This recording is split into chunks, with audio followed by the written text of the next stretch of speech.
ነበርቲ ከተማ ሽራሮን ከባቢኣን ተመዛበልቲ ወገናትን ውሳነ መንግስቲ ኢትዮጵያ ብምንጻግ ግዛኣት ትግራይ ቀይሕ መስመር እዩ ምሕዝነት ህዝብታት ትግራይን ኣምሓራን ይጠናኸር ሰቕታ ማሕበረሰብ ዓለም የብቅዕን ካልኦትን ዝብሉ ጭርሖታት ብምስማዕ ተቃውሞኦም ብሰልፊ ገሊጾም መንግስቲ ኢትዮጵያ ኣብ ልዕሊ ህዝቢ ትግራይ ጀኖሳይድ ምፍጻሙ ከይኣክል ሕዝውን መሬት ትግራይ በጣጢሱ ህዝባ ብምብታን ዓቅሚ ዘይብላ ትግራይ ንምፍጣር ይሰርሕ ከም ዘሎን ነዚ ድማ ኣትሪሮም ከም ዝቃለስዎ እቶም ነበርቲ ይዛረቡ ህዝብና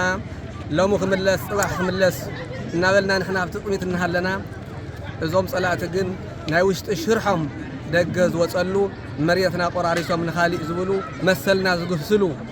ኩነታት ንርእስ ለዘለና መሰልና ይግሃስን ሉዓላውነት መሬትና ኣይቆራረስን ስለዚ ህዝብና እውን ናመረበቱ ክምለሰልና ናይ ኣብያተ ክርስቲያንና ስራሕቲ እውን ክምለሰልና መሰልና ክኽበረልና ኢልና ኢና ጭርሖ ወጢና ነና እሞ እቲ ናይ ሕብረት ኣፍሪቃ ዝሃበና ተስፋ ይፈጽመልና ኣሞንጎ ህዝብ ትግራይ ይኹን ኣብ ውድብ ሕወሓት ጎኒ ኮይና ከምቲ ናይ ቅድሚ ሕዚ እቲ ኣባና ይኹን ጠቕላላ ኣብ ህዝቢ ትግራይ ተንጻላልዩ ዘሎ ደበና ወይ ሓደጋ ንምክልኻል ብዘለና ዓቕሚ ዝሓተተልና ኩሉ እጃምና ወይ ዓቕምና ክንዋጣእ ብሽም ብሄረሰብ ኩናማ حزر زال ملأ كل محلاتيه نحن خنواجا نحن خنقاتل حزبنا بهم زي كتأفل إيز حلم ذلو سلازي حزب عالم حق انت هليوه يتوعل كنتر يستقبل وعل تفزم ساقط فتر اللوه نتمزابل توكيلهم زرباز اسمعوا ايتا روبيل تسفاي اتي ببيت مغري فيدريشنن بورد مرص ايتيبيان زتمحلالفه وسانه غزاتا وحدነት ትግራይ ዝብትን ብምዃኑ ከም ተመዛበልቲ አጥቢቆምኩም ዝኹንንወን ሕዝውን ነዝእዋን ዝምጥን ቃልሲ ከም ዝገብሩ ይሕብሩ ለላውነትና ዘንደራደርን ከም ዝኾናን ለመውን ከም ትማል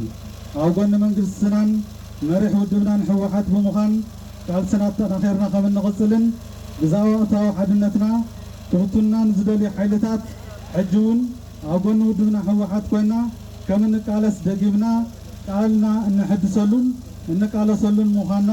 ክንገልጽ ንፈቱ ከንቲባ ከተማ ሽራሮ አይተ ገብረ ህይወት ገብረ ትንሳኤ መንግስቲ ኢትዮጵያ መሬት ትግራይ ብምቁርራስ ተጋሩ መንበር ሲኢኖም ክበታተኑን እናገበረ ከም ዘሎ ድሕሪ ምግላጽ ነዚ ብዘይ ምቁራጽ ዝቕጽል ዘሎ በደል ደው ንምባልን ከም ህዝቢ ይህልውን ንምሓስን ዝግበር ቃልሲ ሕዝውን ከም ትሕልፍ ሓድነቱ ብምጥንኻር ቃልሱ ክሕይል ጸዊዖም ኩሉ ፈታውን ጸላን ክፈልጦ ዝግባእ ሓቂ